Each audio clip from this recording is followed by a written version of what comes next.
Live from the Injured on the Go Just Call Mo studio. It's a blast! It's Orlando's own Tom and Dan. Welcome back to A Corporate Time. We've got Jeff and Zach here from the Orlando Science Center. Hey. Hello. How you guys doing? Good, thank you. Fantastic. We've got a big Halloween party coming up, OSC After Dark. Yes. It's October 25th. This is, you're not going to want to miss this because I saw there's an open bar, right? Jeff? Yeah, there you It's go. the first thing you see cut on the to the flyer. chase. Yeah, on the flyer it just says open bar real big. It's like, oh, open bar. I was like, hello. Yeah, most of the time at Orlando Science Center, we are focused on families or activities with kids or teens, but we do adult events as well, and OSC After Dark is our grown-up Halloween party.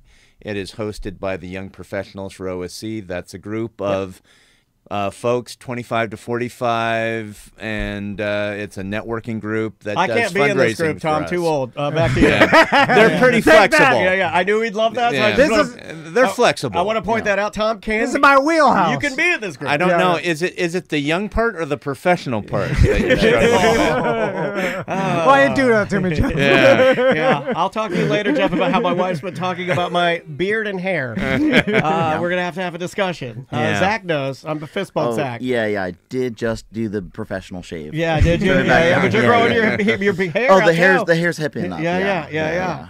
But this is a fundraiser that helps support Orlando Science Center. Yes. The YPs pull that together.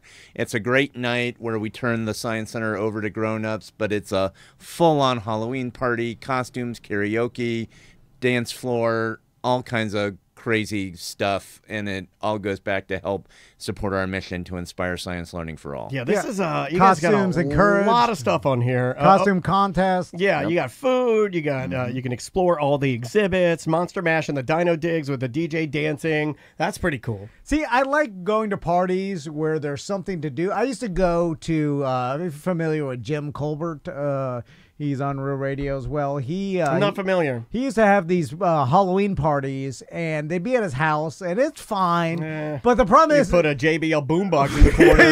You put on some spooky music. What am I supposed to do? There's nothing to do with this place. Exactly. Where's your gosh darn? I edited that. Where's your gosh darn craft station? Yeah, I show up at, like, okay, we're all dressed, but I'm just at some sort of, 4-2 in Maitland. Just hanging out in the kitchen. Yeah. Just standing there. I moved to the living room. talking about the World Series. And this guy doesn't small even put talking out. your neighbors. He didn't even put out any Halloween towels in the guest bathroom. Yeah. Then I'm just wandering around. Then your dirty laundry. I look inside your bedroom, and your wife had thrown I see your all wife's negligee. I saw it.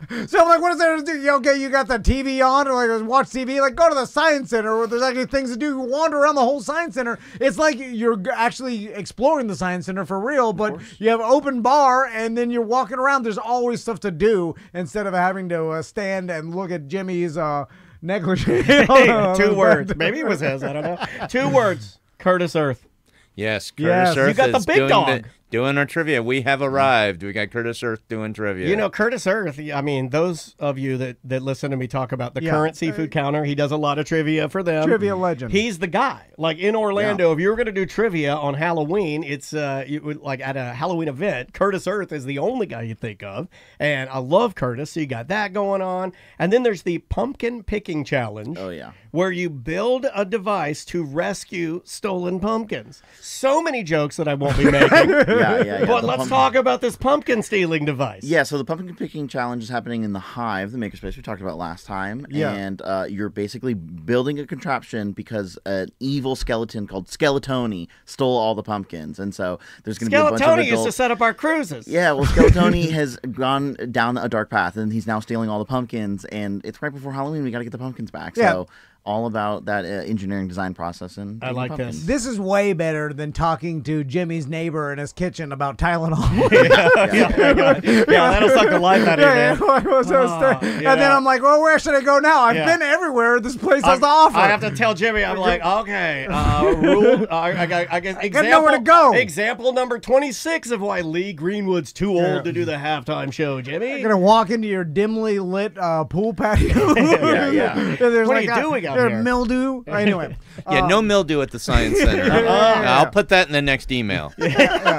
So Zach, let's talk Mars here. Let's talk Mars. Okay, because There's been Oh, great! Tom got the he got the business out of the way, and now he's gonna go slide off the side of the road. And it's Mars From time. mildew to Mars. Okay, You're on. We're on the precipice of the greatest discovery in my entire lifetime. And that's Yeah. coming from a man who doesn't know what precipice is. Yeah. That's how big of a deal this is. Yeah, I always think of some sort of cliff. Yeah, yeah. Is it a tiny little cliff? I imagine standing on the. Do you want me to get the exact? Anyway. Yeah. We'll continue. We'll continue. You should have never said Yeah, that. is that when you have a medical problem? No. That's a priapism. I'll have to turn Jeff's camera off legally. All right, let's continue. I apologize. This guy's all over the place. Back to Mars. So let's tell me about Mars and the greatest discovery. Yeah, in of course. human So the history. Perseverance rover has been roaming around Mars for a few years at this point, and basically the only reason it is there in the Jezero crater, this ancient crater site, is actually just using geography. We're able to tell that there was running, flowing water at one point on Mars in this exact area. And so basically the Perseverance rover is going up and it's picking out rock samples. It just drills a little rock core out of the ground and it's able to have all of the different instruments to analyze the chemical makeup of those rocks. Oh, that's awesome. And so the chemical makeup of some of the rocks that they've discovered and analyzed show a little leopard spots on them. These are sedimentary rocks that are just basically in the delta of a river. And basically what they have found that this specific rock formation has organic molecules in it. With the leopard print. Yeah, this little leopard print formation have a certain chemical compound that is only produced organically through life. This just shows that Jackie Siegel, the Queen of Versailles, was on Mars. Yeah, so probably Loves that leopard print. Yeah, yeah, Loves it. She loves exactly. it. Yeah, Shout out so- to her. We're going to get her on the show with Savannah. Shout out to her. Yeah, exactly. So like this rock formation can only have been formed by organic material, organic life, basically huge. tiny little molecules, ancient. Like this isn't living life on Mars right now, right? This is, billions of years ago, ancient life could have existed on Mars. This is the only way that we know with our current scientific understanding of how this formation could have formed, right? And so basically NASA sent out this information to the world and they said, hey, we've gone through all of our research, we've gone through all of our stuff. This is the only conclusion we can come up with. Tell us we're wrong. Figure it out. Prove us wrong, because right now we think that we found life on Mars. And this happened a little bit ago, so the information's out there. No one has jumped Yeah, forward so and far said, like, no one has immediately raised their hand and go, actually NASA, you're wrong, right? So far so good. This is going to take time, right? This is going to be a long scientific review. The journal has been posted. It could take up to a few years still for people to collect enough evidence, do enough analysis. This core was picked and started to be analyzed 2 years ago. This pictures that were released to the public a year ago. Like, it takes a long time for this such a detailed scientific process, but right now that's what we got. I'm going to go ahead and announce it right now. Let's do it. Here, the first to announce it. Tom and Dan official announcement. let's do it. That is enough evidence for me. We're qualified. That is proof of life on another planet. Yeah. And we found it, and I think all scientists. You mean we, me, and you, right? Well, We I'm did. just saying humanity have found proof of life on another planet, which really should be the greatest discovery of all time, and there should be more news. It's all just- of astronomy and astrophysics, basically every single space scientist, the only thing they think about is, oh, what if there's life somewhere else? I don't know, man. All of it is like spectroscopy. Every form of astronomy is, what if there was life on a different rock? Yes, And we found one. And You know what's more impressive to me? Making myself fly around on Sora 2 in front of a Ring camera doorbell, and then I look into the camera and I'm like, I'm geeked. I'm geeked. That's what you say. I don't know how to get it to stop saying I'm geeked, and I don't even know what that means. So, do you think, Zach, that the reason why this hasn't been bigger news, because some people probably are hearing about this for the first time, right? And Sure. And I would imagine they're trying to disprove it, right? Wouldn't you love to be that guy? I mean, I'm sure a lot of space agencies, they're not necessarily trying to disprove it, but Add to. Yeah, they want to be a part of that process, and it is important to be a part of that process. If it is wrong, it is equally important to disprove it, but it's also important to validate it. Does this and open add up your credit to a it. lot of like yes and in that, like, so now that this is as close as we can get to like proof, like now everybody else is like, well, we're going to take that and just bounce off of it and just keep going. Well, like, I think a really important thing for science discovery is to get the funding for that science discovery. And so saying, hey, there is something there, it's worth investing in finding more, really revalidating that information over and over again to make it foolproof. Without a doubt, this is fact. We can say that now. That's exciting. It's going to take more time, but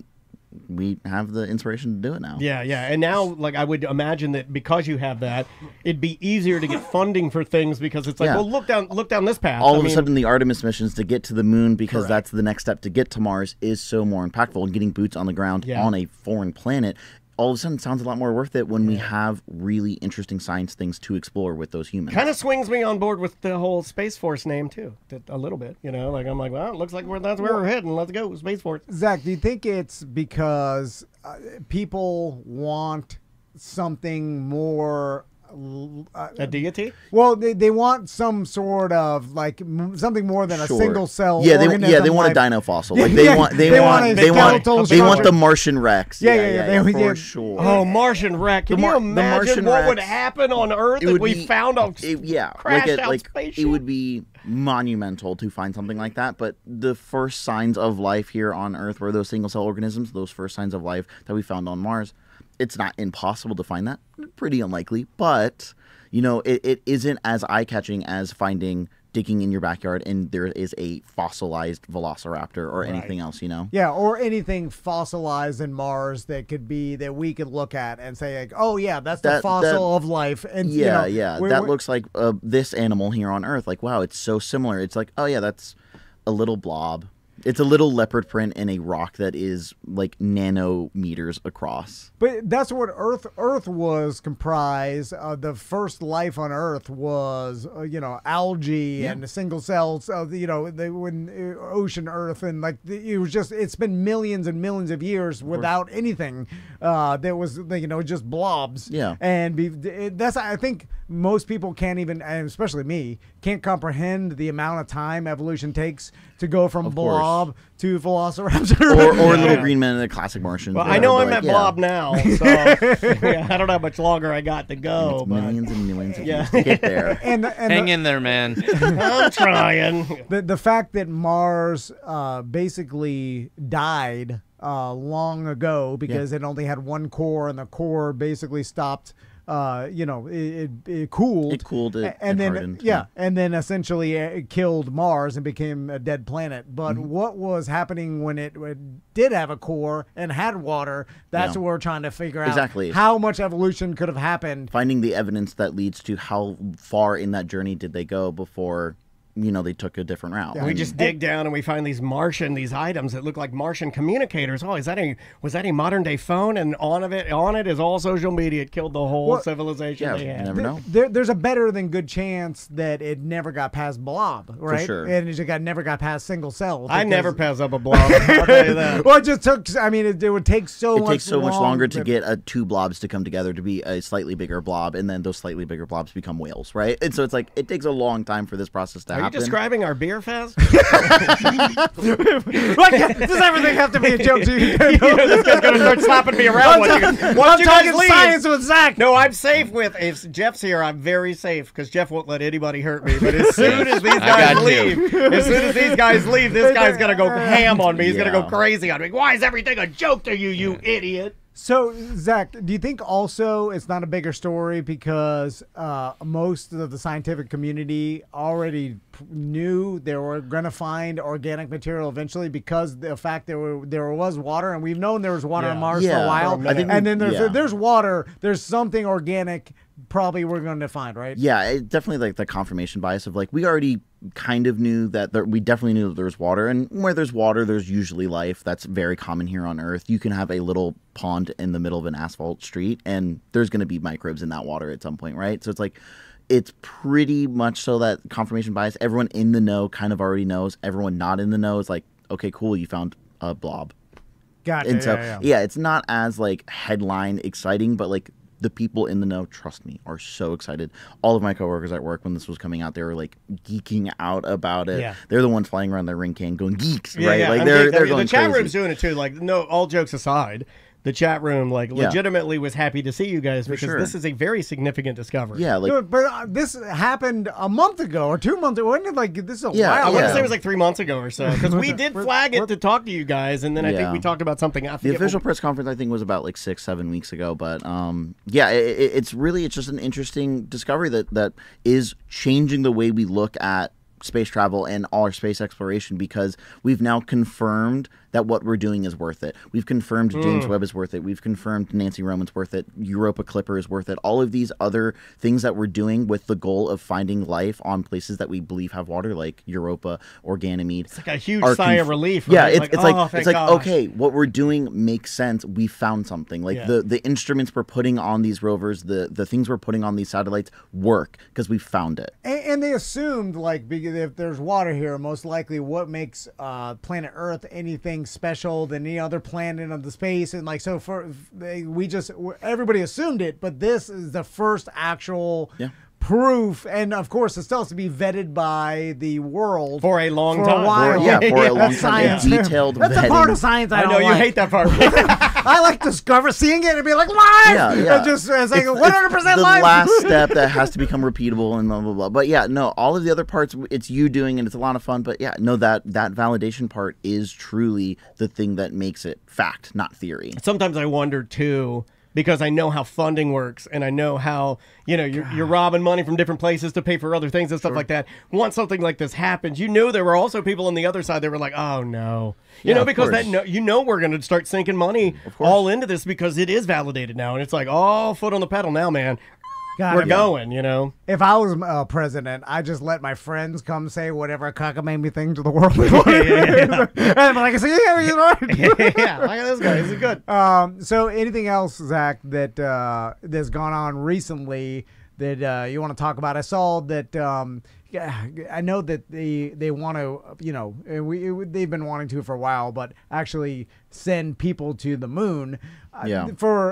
I think it would just be a big publicity stunt. That's of what like, it seems like. So do that. We know what it is, and we know what the moon is. There's nothing to discover there, but it's like just sending people there would be a huge publicity stunt, which the world would watch. I'm sure. For sure, yeah. So the Artemis missions are that next step in that space travel and our lunar missions to Mars. We're basically trying to land on that southern pole of the moon. There's a deep crater there, and there's actually at the bottom of the crater where no sunlight reaches ever. Anytime the moon is rotating around, because it's so deep and it's on the exact southern point, it does not point towards the sun.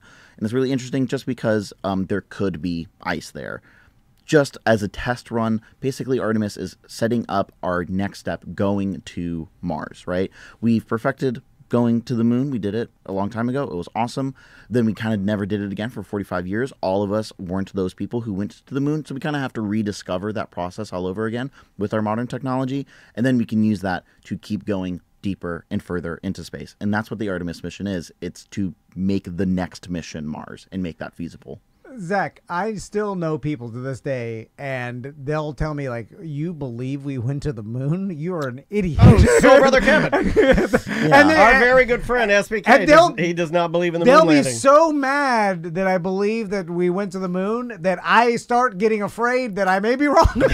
Yeah. Because they're so mad at me that I believe it. I'm like, Confident God. mad. I'm like, well, I let me check the evidence again. Like, maybe I don't know. I don't know. GPT. The same people who think the moon landing is fake are the same people who complain that CGI in movies nowadays is bad. What do you think CGI looked like in 1969 for the moon landing to look good? Like, for it to look that good and have all of the physics engines run perfectly correct on computers that are less powerful than the phone in my pocket is absurd. The moon landing's fully real. We left stuff there. There's satellites. There's mirrors. There's flags. Yeah, There's yeah. We can footprints. shoot a laser to these For mirrors. sure. And then That's a whole thing. It's a thing that we do. It's a still. proof thing. Yeah, it's yeah, probably yeah. done daily. And, and globally, the scientists, they all agree, like, yes. Another thing there to- are still universal science truths. Absolutely. It's just harder to find. Yeah, another thing to point out, it's like NASA said, hey, we found life on Mars. Tell us if we're wrong or not. Do you think any other agency that wasn't NASA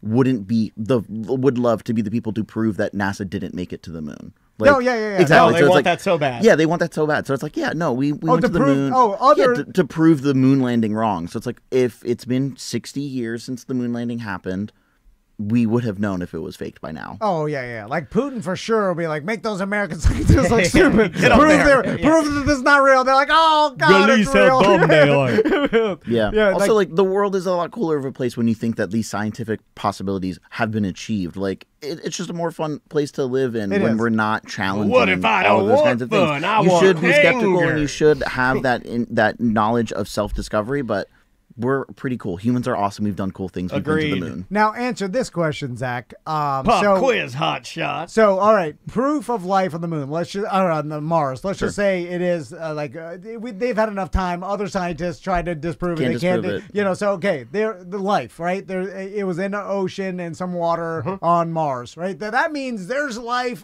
all over the universe. It has to be just like on Earth and then Mars. I mean, there's would make you think trillions. that, yeah. Right? Yeah, Europa, There- Ganymede, like billions tons. of planets that are close enough to their star that can inhabit life and water and everything you need or whatever. Why haven't we seen anybody? So, It's the yeah. paradox. No Yeah, one the- ever got far enough, right? It's all been annihilated. For There's a- sure, a conversation that's basically what you're leading towards is it's called the Fermi paradox. It's Yes, where I love why that have we paradox. not discovered aliens? Why have aliens not discovered us yet? Right? We're out there looking for aliens. Why haven't a more advanced civilization found us? There's a few different answers. Maybe they for it. did, but much like insects, I'm Yeah, not like interested in them. I leave exactly. them Yeah, that's one of the answers for sure. A little scarier of an answer is like, well, look, these people, they haven't even been able to reach a civilization that has only clean energy, or they're not a civilization that only speaks one language. They Like still whatever have it is. cancer? Yeah, exactly. Like all of those different kinds of things. Or it's the universe isn't old enough yet, right? Like as stars go supernova and they explode, that's how the heaviest metals are created. Things like gold, things like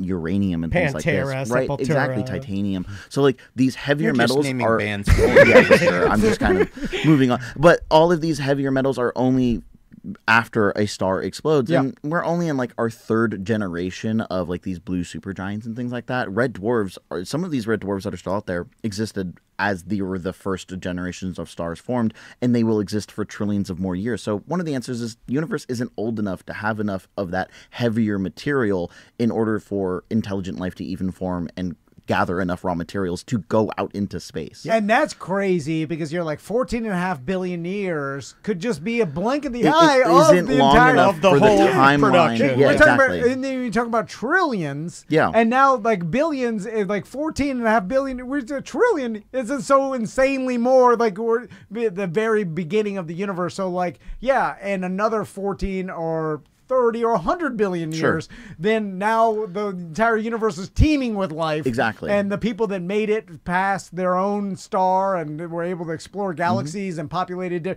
now we're to future Star Wars. Like that could be in 100 billion years, Star Sure. Wars could be a reality. Yeah. Right? Zach? That's exactly correct. Yeah, we could end up in that time frame where there is enough of that time for that advancement to form, and there's enough heavier materials that your starting rock, like every form of life would have that same start of just your rock that you're on currently. And if your rock doesn't have the starting materials for you to advance far enough, you're not going to advance far enough. I mean, there's a Yeah. reason that China and the U.S. and Space Force and star mining or planet mining comes up on my my science news Like, feed all yeah. the time. I mean, that is the area But, that people are. I mean, even thinking about the plot of Star Wars, it was a mining dispute because one planet had more materials than another planet, and like that is a real thing. That's a real There is thing. more metals here on Earth than there are on maybe a different solar system far, far away, Bingo. and that's going to be a point of contention, right? Yeah. Like we if you don't have the starting materials, you're not going to be able to get off of your rock. Yeah. Period. But think about an alien. They're looking at us. They're like, we still value gold, a meaningless metal. It's just shiny yellow. 100%. We don't even know what the furthest extent of this is yet. Like, it's only going to get heavier and heavier, Yeah. and it might be more important, more precious, more usable. They're just at the point where Daniel can make AI videos of himself farming a bunch of Westie dogs. Yeah, Like that's the amazing. peak of our That's pretty dumb. technology. Also, I come from a very long line of red dwarfs and we all burn out around 66 years of age. Like, all of us. Yeah, it's real sad. Yeah. All right, OSC After Dark again, October 25th. And get your tickets at OSC.org. correct? Yeah, get the tickets, OSC.org. This is a fundraiser for Orlando Science Center. It's a $50 ticket, which includes the open bar, Wow, man. costume contest, Nice. trivia, dancing, telescopes, exhibits, live shows. Zach's team's going to be there doing some awesome science shows and activities in the Hive. It's going to be a really good night, all for a really good cause. Again, $50. Yeah, and it really helps out the Science Center, guys. This is one of the bigger, if not the biggest. And I know that you love it when people come out there and really help to support, you know. And go to we're very lucky to have our Science Center. Don't end up at Jim Colbert's Halloween party. Where you're, you know, dressed as a crocodile hunter. You're in his living room talking to someone with a Denver Broncos jersey about the... Who are you? I'm Bo Nix. About them trying to convince you we didn't land on the moon. Because that's what will happen at Jim Colbert's Halloween party. Go to the Science Center. Guys, thanks so much for coming in. Appreciate you guys. Good seeing you. And we will see you tomorrow. Welcome to Corporate Time with Tom and Dan. I'm Tom. I am Dan. We are live on Twitch. We are live on YouTube. We'd like for you to come over and hang out with us. Join the chat room. You can find all of it on all of our social media platforms at Tom and Dan Live. A bunch of Halloween events going on. OSC.org. Yes. The Science Center has got a awesome Halloween event coming up. Also, the History Center has a bunch of awesome Halloween events coming up as well. Some safe space trick-or-treating that you can do with little guys, some crafts, fun stuff. And so check them out at OSC.org and thehistorycenter.org. There you go. I don't know how they got that URL, thehistorycenter.org. I marvel at it all the time because there's thousands of history centers and hours in Orlando got thehistorycenter.org. Yeah. All right. It is Weird Job. It is Weird Job Wednesday. We're going to do it. This is a special one because this one truly is weird. I'm just going to level with you guys. Sometimes when we present a Weird Job Wednesday and we have a cop on, I understand what you're thinking. It's not that weird. It's a cop, but that's a weird job. And we do our hardest to make it, and we make it funny. How dare and that's you. more like interesting job. It's more like, it's not like Weird Job Wednesday, more like Interesting Job Wednesday. This one's going to be a little more weird because this one's a little harder for me to explain what this person does. In honor of them coming on the show, I decided that I was going to do a Bootsy Collins Parliament Funkadelic Dennis Chambers, that's the drummer I was inspiring here. Like a little invasion of the Doo-Doo Chasers. All right. George Clinton, 1970s, early 80s, late 70s, early 80s, super funk. All right. Let me get rid of my other music here. I'm doing too many things. Some doo-doo chasing super Some funk. doo-doo chasing super funk. Only a few people are going to know what that is because if you look up Invasion of the Doo-Doo Chasers, then you'll go down a wormhole of all about funk music, spaceships from outer space, and black people wearing space boots. And it's awesome. And this inspired this particular song.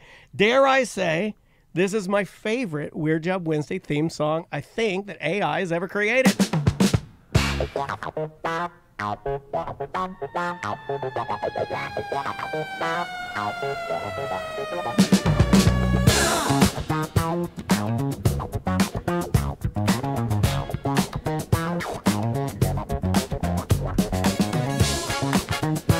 Got horns.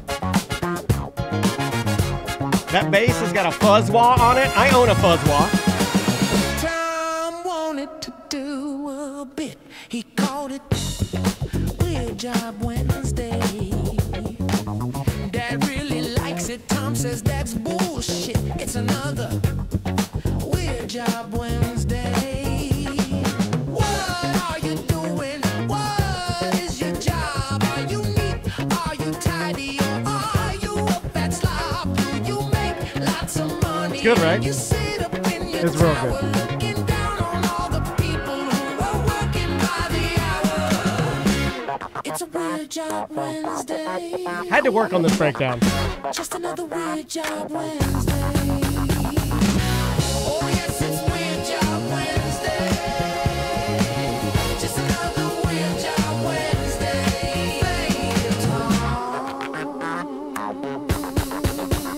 Thank you.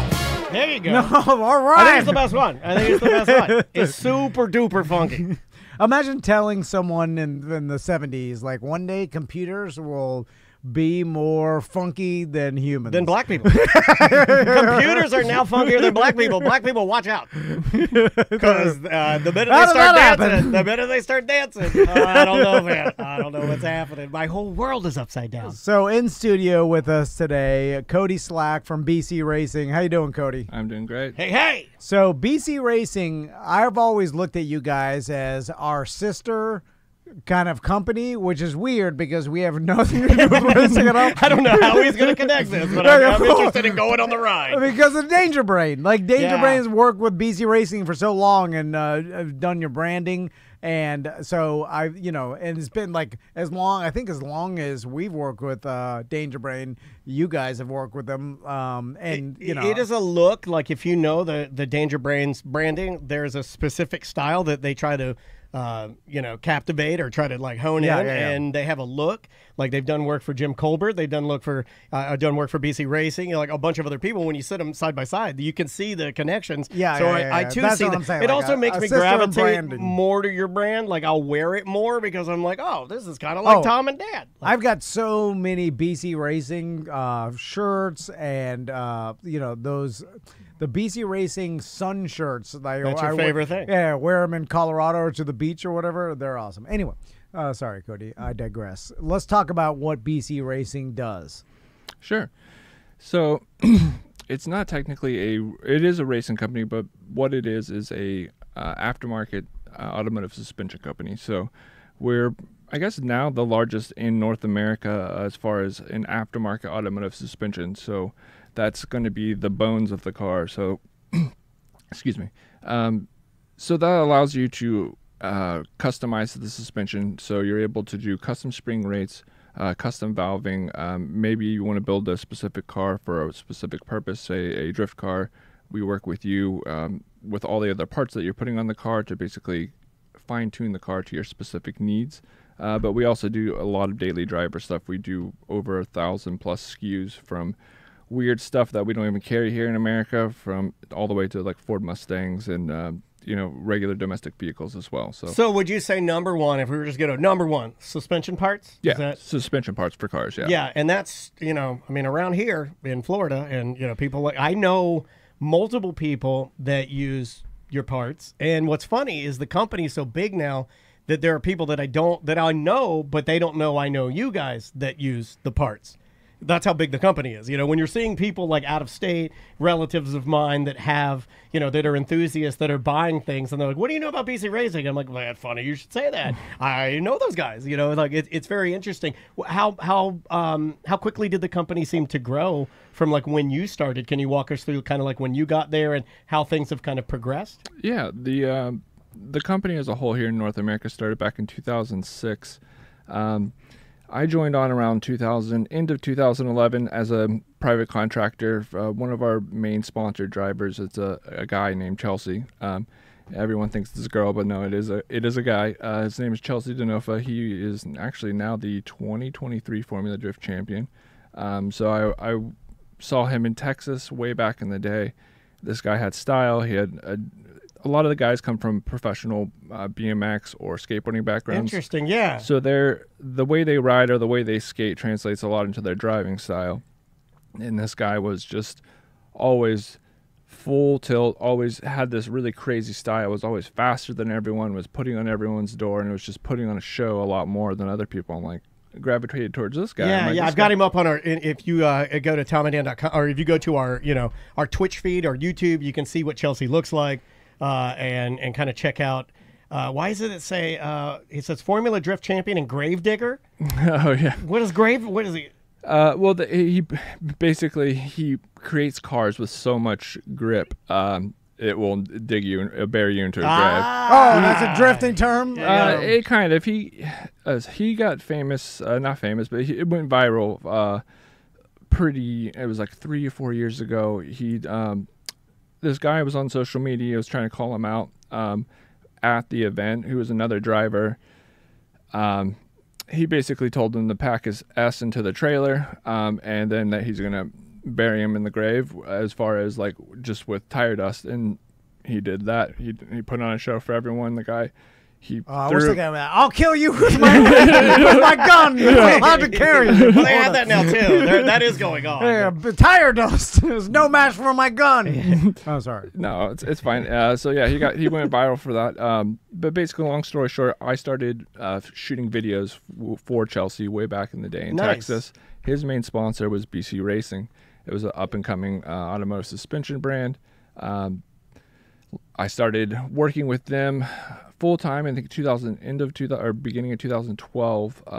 Started all the way from the sales department and going out on the road with Chelsea, do all the different Formula Drift rounds, still shooting videos, and I basically created the marketing department within BC Racing over the now 15 plus years that I've been there. So That's a lot, man. Cody, You've had to build out pretty fast. it seems like a lot of extreme sports guys in that realm, whether it be BMX guys, skateboarders, motocross guys. You're talking about Travis Pastrana, aren't you? Well, they almost retire into drift car because They have to. It's the only thing. Their adrenaline-fueled body. yeah. I'm serious. Well, I'm not kidding when I say this. I think it's the only thing that their adrenaline-fueled body will let them. They have to have it. And they're not going to live a fulfilling life they're too unless they old to get be- it in their eyes. And sitting in a car is the only way they can do it. And I'm in. Well, they're also They're addicted. They've broke all their body so much that they're like, I'm gonna sit in a car. But it's still just as dangerous, or well, not just as, but it can be super dangerous. Well, the problem is, like, one mistake, you're doing a backflip or whatever, you land 30 feet from the air, and the next thing you know, you've broken your pelvis and a bunch of other bones. You're recuperating, and so it's like, yes, you can still get hurt in a drift car, but you're in a cage and you're less likely to be in a year-long recovery. Did you come from that world first too? I mean, yeah, skateboarding. Chelsea came from actually BMX. His a very like rad movie, the 80s BMX movie. That was his big inspiration. This is weird too, because the Danger Brands, even as a branding organization, all come from skating and BMX. Yeah, and they like cars. Yeah, it's very beautiful. Cohesive. Yeah, very cohesive. And so you were a skateboard guy. Yeah, this is also like what Tom was saying. Like it's there's a saying in our industry: with age comes a cage. So it's when you start getting older, you're like, okay, well, I can at least still have my fun, but I have the roll cage to protect me. So an ice cage if you're real old. There you go. I love that. You're like all about cages. People love cages. I'll cut that out. So let's talk about the aftermarket parts because it's the only thing we can't get. We want to get into aftermarket podcast parts so bad because we'd actually we're make your money. sister business. I'm not kidding you when I tell you, we would actually make money. So we would be able to prop this thing up. We have nothing to sell. We have nothing to sell. So here's where I'm confused about aftermarket parts, and then I've since learned about them. But like when I was young and I bought my first dirt bike, and then all my dirt bike friends were like, "Hey, you got to get an FMF pipe. You got to get this aftermarket suspension. You got to get these aftermarket reeds in your carburetor, and all these aftermarket." You're trying parts. to impress him, aren't you? And then what I would say is like, well.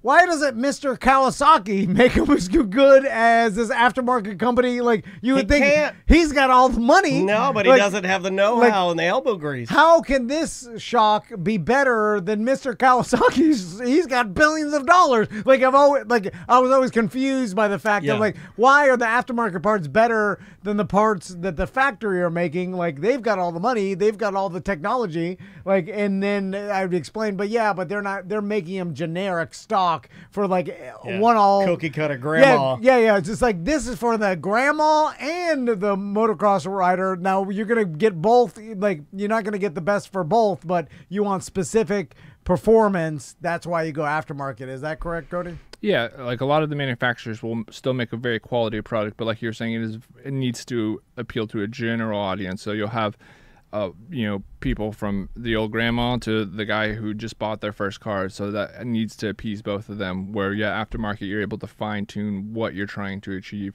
So with the suspension, it's usually a lot of the more common applications going to be UCS right down the road from where BC is. And a lot of people just want a specific stance of their vehicle. They want their car to be lowered, but they also want it to be able to control function, well, they want the function, so like they don't want it scraping on everything. So you're able to adjust like the compression and the rebound separately. Can we talk from about each this other. for a quick second? Yeah. Because back in my day, you just heated the springs until you ruined your car.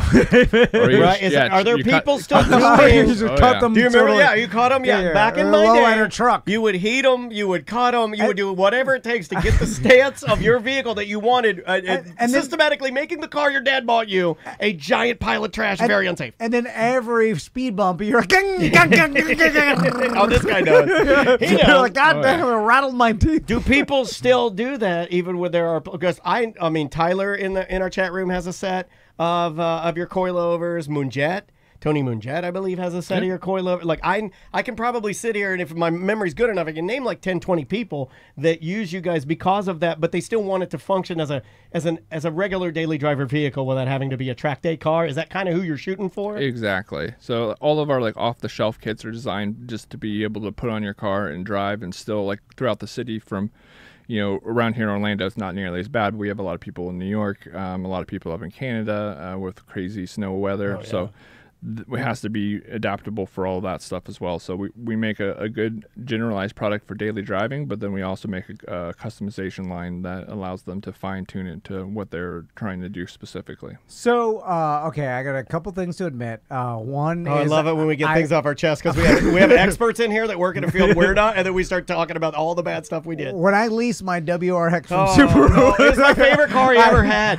That I- WRX he had, that was such a fun car. I had to drive it from Orlando City Stadium to here to get your pass. Do you remember this? And I set records in Orlando in that car. I drove it like a madman. I tried to drift multiple times and I could not. Are you going to talk about your clutch? Yeah, and I Yours burned like- the clutch out. Twice. And then I had to have an awkward conversation with the service manager. Yeah. of He did the Sports whole thing. He's Subaru. like, I don't know what happened. Yeah. I had to blame it on my wife. Yeah, I was the like, wife was I'm- driving. Yeah. I was like, my You wife drives know. it. She doesn't know. You know how women are. It's because I tried to drift multiple times and I was just dumping the clutch. I was like, I gotta get the ass end around and then pull the parking brake, which did not work.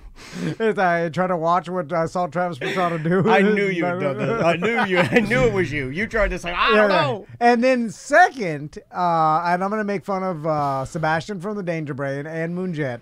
But if you have a drift car you're buying like aftermarket suspension for, and when I ride in the car with you, you better drift it. As proof. If you Okay. All right. Because if you just drive your No, kid to Moonjet school, just washes his car. Yeah. If you just drive like a grandma over to Sports Subaru, eat some muffins, and drive back. Like I want to see you. Like I need to get in the car with you. You're and so mean to Tony. And I want to be doing the move where I'm standing and they're drifting around me.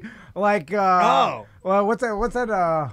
Hanukkah? Gymkhana. Oh yeah, there we go, Gymkhana. Do you want to correct some of his mistakes? I knew it was some weird thing.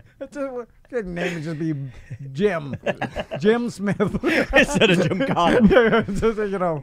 Anyway, so the drifting shocks. How does it make the car easier to drift? Is it make it more stable when you're what does it do? Yeah, what does it do? So basically, it doesn't matter if you're trying to drift the car or if you're trying to just literally daily drive it. We make stuff, for Tony and Moonjet, like his Subaru WRX, that's going to be fine-tuned to be able to take the corners a lot more agilely, be able to handle a lot of the bumps and everything, but also able to lower the car so you can fine-tune the right height of the car. So if he wants to have it a certain height, if you want to raise it, if he's going like off-road and needs a little bit extra ground clearance, we can build that to do that.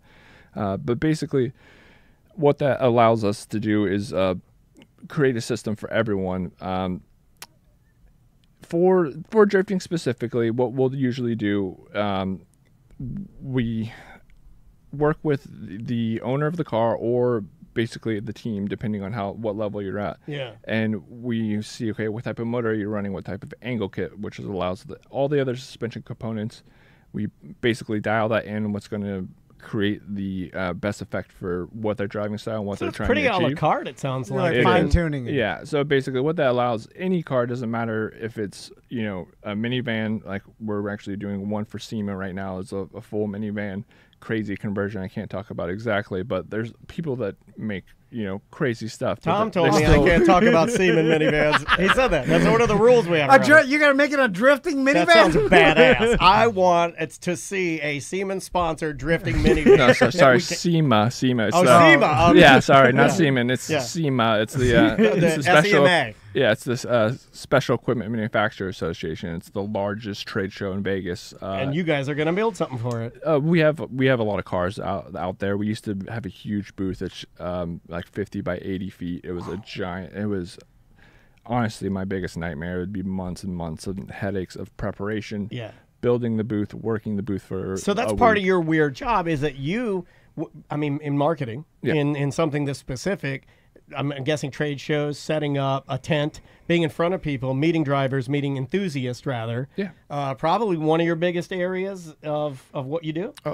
Yeah, that used to be a lot of my focus. And for SEMA, we're talking about 50 by 80 foot with 25-foot tall walls. Like we're talking booths. We're not talking tents. We're talking like a full-on interactive, like a crazy. city. Yeah, it's really bizarre. But I do everything from event management to athlete management to all helping with all the website, all the content creation, anything like directing Sebastian and all the merch and what we're trying to achieve and all the other stuff. So branding to, a lot of it's finding athletes and, making sure all of them are taken care of and, excelling and doing the best that they can do with what we're able to provide them as well. So it's a lot, man. A lot of hats to wear. We are a very large company with still a pretty small staff compared to a lot of other brands of our size. So we a lot of us end up wearing multiple hats, just like you guys here. Well, we're already burning out. I don't know if you can see, but everything in this joint's for sale has a price tag on it. We'll be liquidating soon. I know they are athletes, but you don't like him saying that. I knew you were going to say that. It's hard for me to I want a different term. Well, I just. Do you want a different term? Is it like saying Katy Perry's not an astronaut? Is that what you're trying to do? I feel like some of these drivers would fight you on that. No, I know. But listen, what do you think Chelsea would say if he heard you talking I right watch now? F1, and they're like, we're trying to show, like, Brad Pitt does a slow old man jog around the track, and that's why it gets him in peak shape for the race. And I'm like, well, this is not, I mean, you got to do a little more than a slow jog around the track if you're going to be considered more of an athlete than you. What are you doing? Right. Well, I'm not doing anything. Well, that's honestly like a force of habit because that's a big part of my job is making sure these athletes are their egos are in check as well because some of them are top of the tier drivers, some of them are top tier drivers as well as influencers, but they don't want to be called influencers. So a good general term to not call someone just a driver or just an influencer, athlete. It's a good blanket term. I like what you're doing. I was going to ask you about that, about managing. It's like sales associate. He's exactly right. Yeah. When I was at Home Depot and Champs, they're like a sales associate. I'm like, I'm button my shirt. I didn't want to point it out, but that was going to be a follow-up question to you. Would be like, how is handling people? But yeah, you're going to have egos there. Oh, They're going to need things and want things or want things a certain way. Is that difficult or can be? It can be very difficult, especially whenever you have people that are in the very small level seeing what these guys are doing at the top tier, and then they're trying to replicate it, but then they're trying to ask for the same amount of either monetary or they're trying to ask for the same amount of product, and they're only literally providing 1/10 of what these the big guys are, and then they get upset, and you're like, well, that's not how this works. It's a give take relationship. Everyone has to benefit here. So sure. Cody, now you work for BC Racing. How often do you yourself get to race? Not as much this year as I wanted to. Last year I got I probably did over 40 track days last year. Nice. This year I'm probably only about 5 or 10. See, that's the disappointing part because I got into being a radio DJ to host bikini contests, and I only done 4 in my entire career. Yeah, well, we don't do them anymore too. We got kids, but that's why I became a radio host. It's for the perks and for bikini contests. That's and all by I perks, got. he means Percocet. And you work. A lot of people probably assume you work for BC Racing. You're racing all the time, but there's it's like when you work for any company that you end up doing the day-to-day business more than the actual fun part. of the even though every job is kind of fun I mean, in one way. or some another. of it can be more fun, like figuring things out. I'm sure when you guys launch a new product and you see the excitement, or when you roll out a new T-shirt or a design that maybe, and you and I have talked about this a little bit, like where you kind of sketched it, and then, you see Sebastian and Fonz and the guys at Danger Brain take something and then elevate it to like a very pro level and then put it out there. That's obviously got to be rewarding. Oh yeah, that's probably one of my favorite parts, is being able to create within this world, because a lot of the times you're stuck to this very strict area of what you're kind of able to do. Luckily with BC, with a lot of our quote unquote athletes coming from all kinds of different backgrounds, we're able to create all kinds of fun different stuff to draw on attention from like the younger crowds or to like the older crowds as well. That way everyone gets to enjoy the brand in one way or another. That's kind of why we created the training facility, which is... Yeah, let's talk of that a little bit, because this is the part that I say is truly... I mean, coilovers, purchasing parts for your car doesn't seem too weird, but let's talk a little bit about the training facility. Yeah, so we created the BC training facility. What it is, it's within a game that's already developed. It's called Assetto Corsa. It's actually been out since, I think, 2014. The game's been out for a very long time, but it has a very active third-party modding community. So over the years, it's been updated with light engines, physics engines, so it looks better than the most top-tier games that are out right now that you can buy from like the big AAA titles when you install these modifications. So the idea came to me, actually. My daughter was playing Roblox one day, and I see her going to like a Nike activation. I'm like, man, a Nike activation within Roblox. I'm like, that's smart. I'm like, man, I've always wanted to do some type of really cool digital activation. Oh, does she talk to strangers in there? My son's doing. Oh, yeah, she tries to. I'm like, hey, knock that off. Knock that You off. gotta toughen them up. You toughen them up. You have them talk to 2 strangers a day, and then by the time they go to college, they'll be very tough. Yeah, so I saw her activate, like doing something with a Nike brand. I'm like, you're 6 years old. Why are you playing with this Nike thing within Roblox? I'm like, but it also sparked the idea of creating a digital training ground. So Assetto Corsa has a huge aftermarket community, like we're saying. So I found some of the best map builders or level designers that create these levels throughout for different third-party companies for real tracks and like to replicate everything. And I had this idea. I'm like, what if we created an actual training facility but online? Not a real track, but that gives us the ability to take some liberties with the design of the track. Some of the stuff that obviously building a real track would be way costlier than doing it digitally. Yeah. So it gives us the opportunity to try some stuff out that might obviously we can't really do in real life until we try it digitally. It might just be too prohibitive that way. So we created this giant. It's technically three different tracks that all connect to one major track. But each one you start out like a smaller grassroots technical kart track, and then that's called the Denofus Drift Spot. Chelsea designed that as from like actual perspective from what is the best track that can give us the most amount of layouts, but also progresses the driver's ability to drive and puts them in these different unique situations. And so that's what that first track is kind of designed, is you work your way from the small grassroots level. The second one is called Compression Canyon. It's like a 2.7 mile canyon road that goes all the way up to the top of the mountain. And in between there, you have a lot of really cool skate style features. So we took a lot of inspiration from like Tony Hawk Pro Skater. I knew it. That's what I was waiting to hear. As far as like, okay, how we want to drive on some like concrete waves, and so we decided to create all these different obstacles of things that we want to try in real life that are creating a giant concrete 30-foot by 60-foot wave, really expensive, but we'll do that digitally and try out some of the physics. Everything's not going to be one-to-one, but it gives us a better understanding and idea. So that whole Compression Canyon is a giant 2.7 mile road that has all these really cool features and a lot of hidden Easter eggs from a lot of our drivers. We had one of our drivers was his name's Hurt Eugene Jr. He's actually from Hoonigan. He that YouTube channel that also did Hot Wheels. He now works for T-Pain, and he has a song with T-Pain. And we created a whole shop within that map as well that plays the song with him and T-Pain, an instrumental version. Yeah, there's like hidden stuff within it, Yeah. so it's like you're training, but you're playing a video game. And I have a couple buddies that play this, the racing game, Assetto Corsa. Assetto Corsa. Yeah, I think it's my buddy Italian. Will plays it. He's got the full.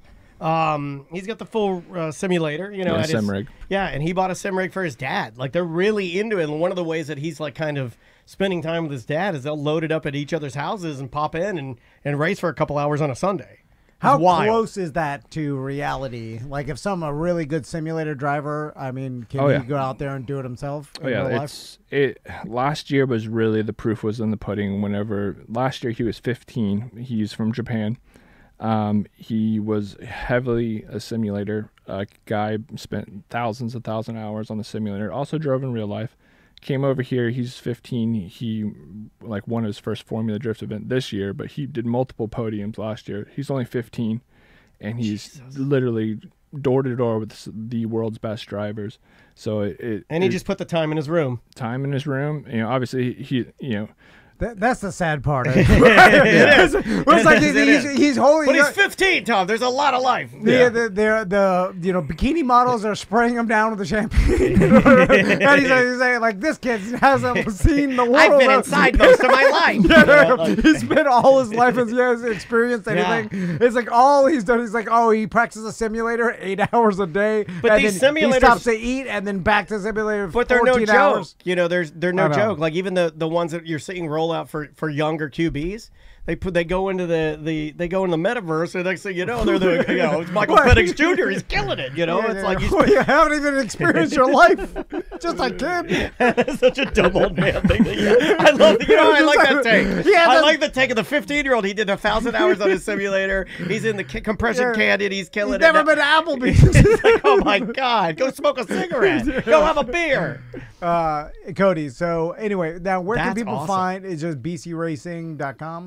BC Racing-NA for North America. Okay. So yeah, bcracing-na.com. If it's right there on the homepage, scroll down. It'll be BC training facility. You can also learn all about the products and all the other stuff we offer. And you can as well. purchase products. I had a couple people asking about or if you have questions because you want to do it right. Well, Yeah. I'm sure they can do all of that on the website, and you can get yourself suited up. And local company, and they've been around for a long time. And like I said, I like Gave me my favorite place in the house now. yeah. Gave me my chair. Yeah, Gave me yeah, my yeah. fancy. I have a Viper chair now. I know. Yeah, it's amazing. And so Cody, thanks so much for coming by. We Appreciate you, appreciate man. that. Oh, can we plug the gloves real quick too? Yeah. Because you gave me a set of those, and I want to plug these for people that like light gloves when you're riding, because gloves in Florida are terrible. If you're like my dad would just wear yellow leather Wells Lamont gloves when he rode his motorcycle because he's an old man. But it's just too hot to do that. What are the ones you gave me? They're so light and they're just like perfect for Florida riding. Yeah, we worked with a company I think they're out of New Hampshire. It's called Limiter Driving Gloves. The style we went with is a short driving glove that's a little bit like lighter, thinner material. So it's more for the grassroots guys here that don't have to worry about meeting FIA standards and all that stuff. So they can just throw it on, have fun around the track, and not have their hands be completely sweaty when they take them off. So it's just a lot. hot. Yeah, it's really bad. I have fireproof gloves that I usually wear, and a lot of the time when I'm out actually at the track, and by the time I take those off, your hands are just pouring wet. So they allow you to throw them on, just have fun real quick, toss them off either from the sim to mountain biking to Yeah, you can really use them for anything. They're awesome. They're great gloves. I don't care if my hands get burned. I care about my lips Say and my my mouth. yeah, say my face. Yeah, yeah. Anyway, all right, Hey, thanks so much for being here, man. We appreciate it. and Thanks for we'll take having a me. quick break. We'll be right back with more corporate time.